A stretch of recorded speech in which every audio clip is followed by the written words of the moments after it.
भूत का साया। अनिल को विरासत में एक पुश्तैनी हवेली मिली थी। ऊटी की खूबसूरत वादियों में स्थित ये हवेली सालों से बंद थी। जर्जर हालत के बावजूद अनिल ने इसे संवारने का फैसला किया। मजदूरों का हुजूम हवेली में लग गया। कुछ ही दिनों में रहने लायक कमरे तैयार हो गए। अनिल अपने परिवार के साथ हवेली में रहने चला आया। पहली ही रात अजीब सी घटना घटी। आधी रात को अचानक बिजली चली गई।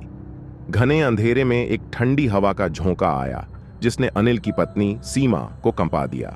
उसी वक्त सीमा को लगा जैसे किसी ने उसके कान में फुसफुसाया, बड़े शौक से आए हो ना?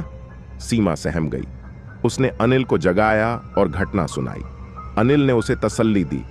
पुराने घरों में ऐसी आवाजें होना आम है, पर अगले कुछ दिनों में यह सिलसिला बढ़ता गया। अचानक चीजें गायब होने लगतीं। फर्श पर ठंडे पैरों की आहट सुनाई देती और दीवारों पर परछाइयां नाचतीं। एक रात अनिल की बेटी रिया, जो अक्सर अकेले सोती थी, जोर से रोने लगी।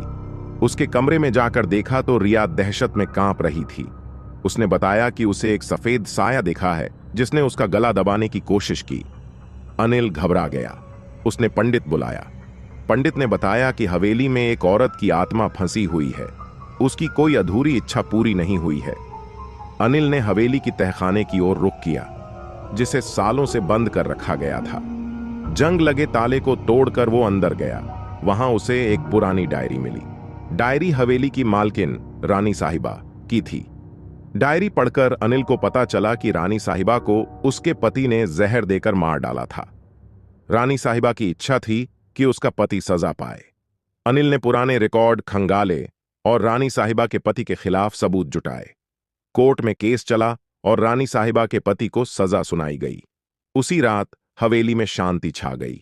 अजीब आवाजें बंद हो गईं, परछाइयां गायब हो गईं। हवा में एक मीठी खुशबू फैल गई, मानो रानी साहिबा को मुक्ति मिल गई हो। अनिल और उसका परिवार हवेली में ही रहता रहा, पर कभी कभी पूरे चांद की रात में हवेली की खिड़कियों से एक सफेद साया गुजरता हुआ दिखाई देता है। शायद रानी साहिबा यह देखने आती है कि उसका घर सुरक्षित हाथों में है। अनिल को रानी साहिबा की मुक्ति की खुशी तो थी, मगर कभी कभी उन्हें रात में खिड़की से गुजरता हुआ सफेद साया खटकता था। उन्हें लगता रानी साहिबा अब भी किसी बात से अधूरी हैं। कुछ समय बाद अनिल को एक पुरानी किताब मिली जिसमें हवेली के इतिहास के बारे में लिखा था। किताब में जिक्र था कि रानी साहिबा के पास एक अनमोल हीरे का हार था जिसे उसके पति ने हत्या के बाद चुरा लिया था। माना जाता था वो हार कहीं हवेली में ही छिपा हुआ है। लालच अनिल को भीतर तक कुतरने लगा। उसने पूरे परिवार को सफर पर जाने का बहाना बनाया और हवेली में मजदूरों को बुला लिया।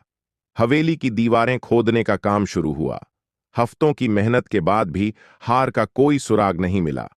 हताश होकर अनिल एक रात अकेले तहखाने में घुसा। वहां घंटों घंटों किताब के पन्नों को पलटता रहा। अचानक किताब के एक कोने में छिपे एक नक्शे पर उसकी नजर पड़ी। नक्शा हवेली के गुप्त तहखाने का था, जिसे किताब में कभी बताया नहीं गया था। रोमांच और लालच से अनिल का दिल बेचैन हो उठा। उसने तहखाने की जमीन खोदनी शुरू कर दी। कुछ ही देर में एक लोहे का डिब्बा निकला। डिब्बे को खोलते ही अनमोल हीरे की चमक ने उसकी आंखों को चौंधा दिया। पर उसी पल हवा में एक ठंडी सिहरन छाई और हवेली की बत्तियां बुझ गईं। घने अंधेरे में अनिल ने हंसने की भयानक आवाज सुनी। अब तुम भी मेरे साथ फंसे रहोगे? अनिल की रगों में खून जम गया। वह चीखना चाहता था, लेकिन गले से कोई आवाज नहीं निकली। हंसने की भयावह गूंज पूरे तहखाने में गूंजने लगी। अचानक डिब्बे से एक तेज रोशनी निकली। रोशनी के बीच अनिल ने देखा रानी साहिबा का सफेद साया गुस्से से तमतमाया हुआ खड़ा था। उसके हाथों में जंजीरें जकड़ी हुई थीं, मानो वो सालों से बंधी हुई थी। लालच तुम्हें भी निगल गई ना? रानी साहिबा की आवाज ठंडी हवा की तरह सिहरन पैदा कर रही थी। मैंने सोचा था तुम अलग होगे, पर तुम भी उसी रास्ते पर चल पड़े।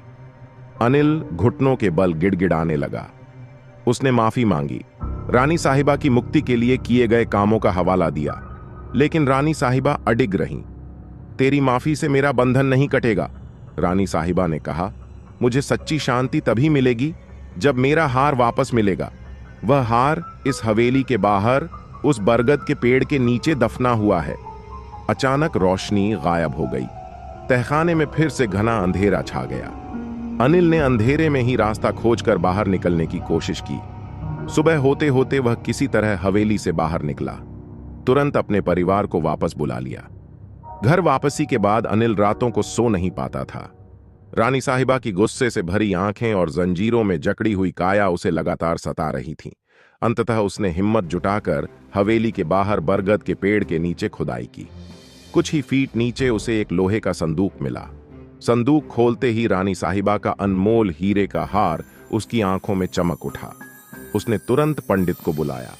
पंडित ने विधि विधान से हार को रानी साहिबा को अर्पित किया। पूरे हवेली में एक सकारात्मक ऊर्जा का संचार हुआ। हवा में फिर से वही मीठी खुशबू फैल गई जो रानी साहिबा की मुक्ति के समय आई थी। इस बार सफेद साया खिड़की से नहीं गुजरा। उसकी जगह हवेली के ऊपर एक सफेद रोशनी चमकी, मानो रानी साहिबा आखिरी बार अनिल को धन्यवाद दे रही हो।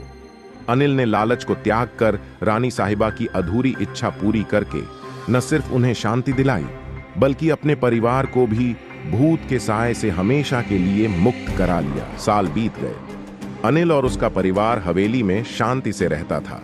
रानी साहिबा का कोई निशान नहीं था, ना ही खिड़की से गुजरता सफेद साया। एक दिन बारिश के बाद सुबह अनिल को अपने बगीचे में एक अजीब सी आकृति दिखाई दी। करीब जाकर देखा तो एक छोटा सा सफेद फूल खिल रहा था।